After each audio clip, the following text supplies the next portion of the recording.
Good morning, kindergarteners. Ruby and I are here today to read to you a story. And today I wanted to read one of my favorite books I used to read to my kids as a child. Ruby, stay here, Ruby, sit. I think she hears food in the kitchen.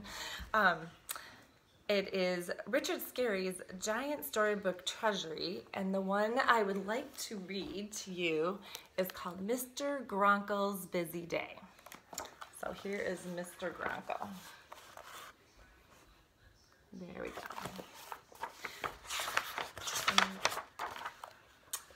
The sun had been up hours, but it was still quiet at Mr. Gronkle's house.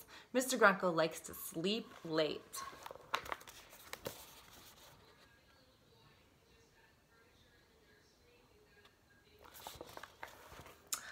Thump, thump, thump, thump. Strange sounds from upstairs awake Mr. Gronkle. Thump, thump, thump.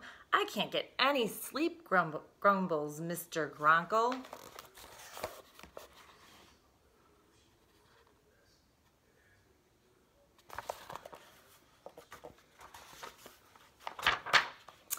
Mr. Gronkle gets out of bed and goes up to his visiting nephew's room. What are you doing, Vanderbilt? Mr. Gronkle demands. Why don't you go play outside? I'm trying to sleep late.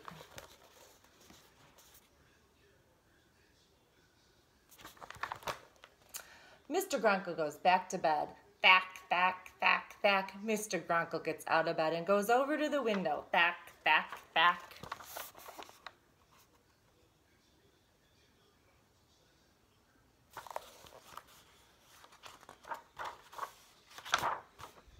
Can't you find a quiet game to play, Vanderbilt? Mr. Gronkle shouts. Come inside and have your brunch. Back.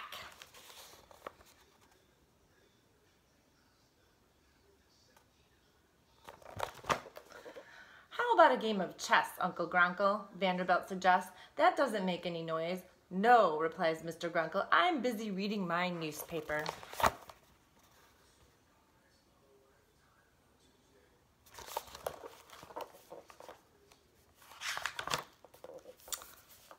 Mr. Gronkle gets dressed. Come along, Vanderbilt, said Mr. Gronkle. We're going outside. To fly the kite, Vanderbilt asked. No, replies Mr. Gronkle. It will probably land somewhere and I'll have to go fetch it. We're going for a drive. As you can see, this is a little crumpled up from years of use. Mr. Gronkle and Vanderbilt drive out of the gate. Are we going to get some ice cream? Asked Vanderbilt. No, replies Mr. Gronkle. I don't like ice cream. I like peace and quiet.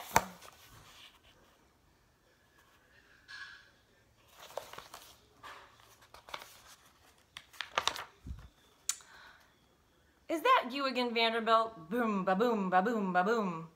Mr. Gronkle asks, but Vanderbilt is quiet. The sound is coming from the car.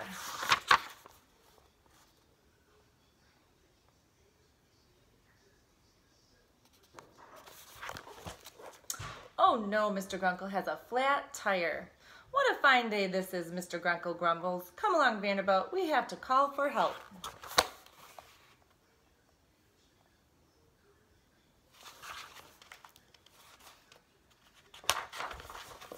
Mr. Gronkle calls for help at the roadside telephone. Mr. Fix-It answers Mr. Gronkle's call. No trouble at all, says Mr. Fix-It. I'll be right over.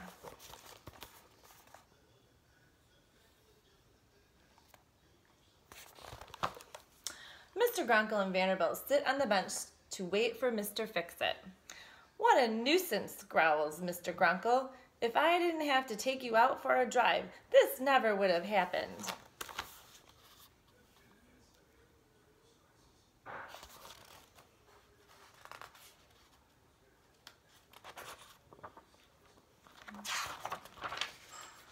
What do you mean, Uncle Gronkle? Vanderbilt says. You haven't done anything for me. You wouldn't let me play basketball in my room. You wouldn't let me play tennis outside. You wouldn't play chess with me. And we couldn't fly a kite.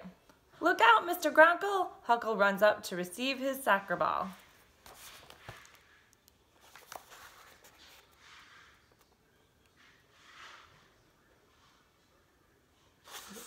Bonked on the head here.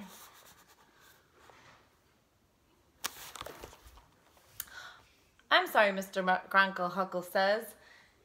It was an accident. Instead of sitting here, wouldn't you and Vanderbilt like to play soccer with us?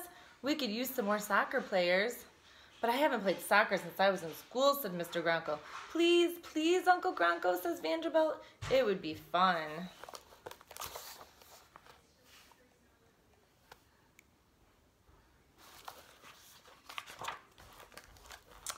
For someone who hasn't played in years, Mr. Gronkle is pretty good. He's a good shot.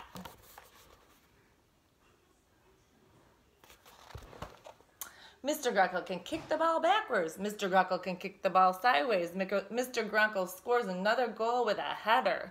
And for the first time all day, Mr. Gronkle is smiling.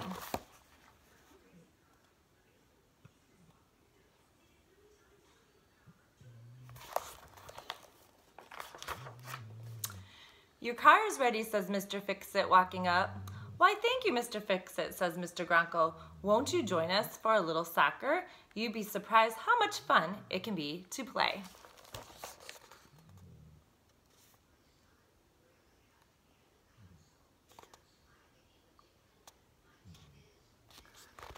I hope you enjoyed that story and hope to see you soon.